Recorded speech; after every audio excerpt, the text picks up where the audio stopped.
Imagine staring into the tear-soaked eyes of the woman who destroyed your entire childhood and telling her she will die alone. That was the moment I had been waiting for my whole life.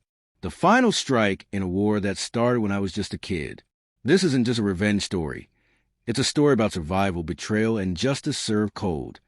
If you've ever dreamed of finally serving justice to someone who made your life a living hell, hit that like button right now. Subscribe if you love stories where karma comes knocking, because today, I'm going to tell you how I got revenge on my own mother.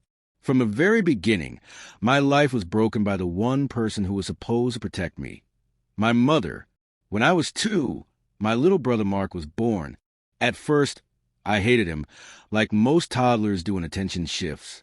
But my grandparents taught me how to love him. I grew protective of him. He became my little shadow. But my mother, she decided I was old news. In her eyes, I was nothing but a demonic hellspawn. So she threw me aside like trash, leaving my grandparents to raise me while she showered all her affection on her new baby. That was my first taste of abandonment. And deep inside me, a seed of revenge was planted. Fast forward a few years. My parents divorced. Mom remarried a man who became my stepdad. And let me tell you, if cruelty had a face, it was his. I was 13, at that awkward age where you start asking questions, forming your own ideas. But every time I dared to show independence, my stepdad's fists came flying, sometimes in front of my mother, and she just watched, stone-faced, uncaring. Every punch, every bruise, every insult carved anger into my bones. I told myself, one day you'll pay for this. And as if physical abuse was enough, my mother and stepdad treated my brother and me like their personal labor force. While they lounged around, we scrubbed floors, mowed lawns, climbed roofs, and even cleared gutters at age 11. Not chores, child labor. One day, Mom told Mark and me to watch our baby sister, Alicia, who was only 2 at the time. For a moment, I lost sight of her. Panic erupted. We searched everywhere. Then I heard the scream. I ran outside and saw my baby sister, lifeless on the deck. She had fallen into the pool. My mother and stepdad fumbled through CPR while my father, who happened to be visiting, dragged me and Mark away. Alicia died that night. And guess who everyone blamed? Us. 2 kids. That guilt crushed me. Even now, I sometimes wake up in a cold sweat, hearing my mom scream that night. But deep down, I knew the truth. It was her neglect that killed Alicia. Mistake number 2. Years later, tragedy struck again. Mark broke his finger in a fight. He was prescribed strong painkillers.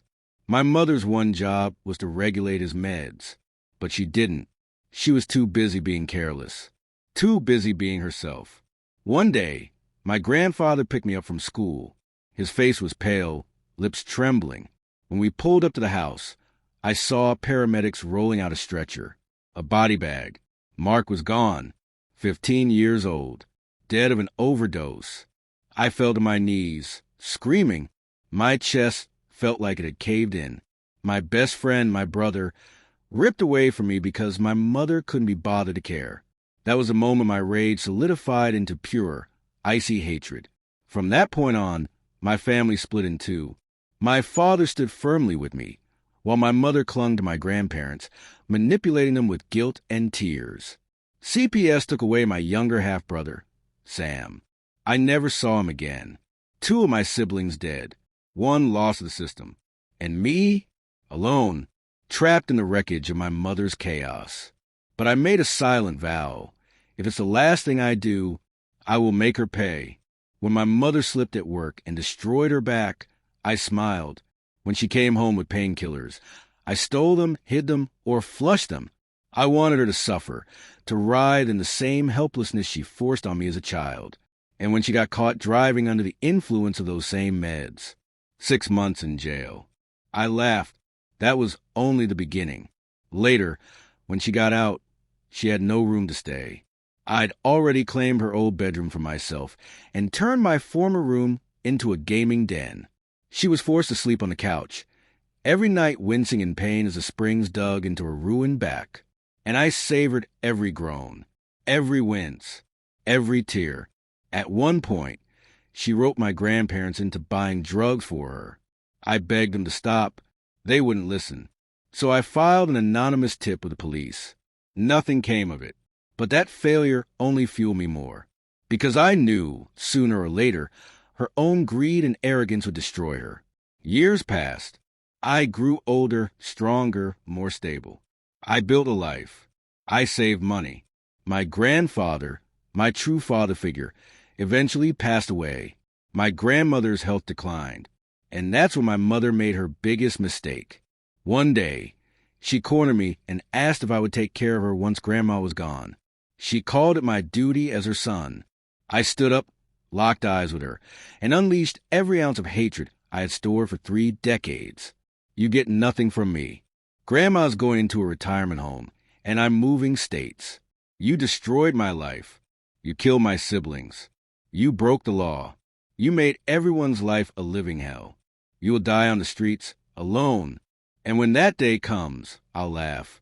I never loved you, and I never will. Rot in hell. Her face collapsed. My grandmother's jaw dropped. My mother burst into tears, sobbing uncontrollably. And me?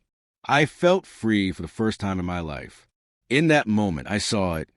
The final shadow of the woman who had destroyed so many lives. She wasn't the powerful abuser anymore. She wasn't the manipulative mother. She was just a broken, pathetic shell, finally stripped of all control. And I walked away knowing my revenge was complete. Here's what I've learned. Revenge doesn't always come from grand gestures. Sometimes it's in the slow, steady stripping away of power until the villain is left with nothing but regret. And if you're lucky, you'll get to look them in the eyes as you watch their world collapse. If the story gave you chills, smash that like button. Tell me in the comments, what's the most satisfying revenge you've ever witnessed? And don't forget to subscribe, because I've got even more stories of karma, justice, and sweet, sweet payback. Until next time, stay safe, and don't let anyone take your light away.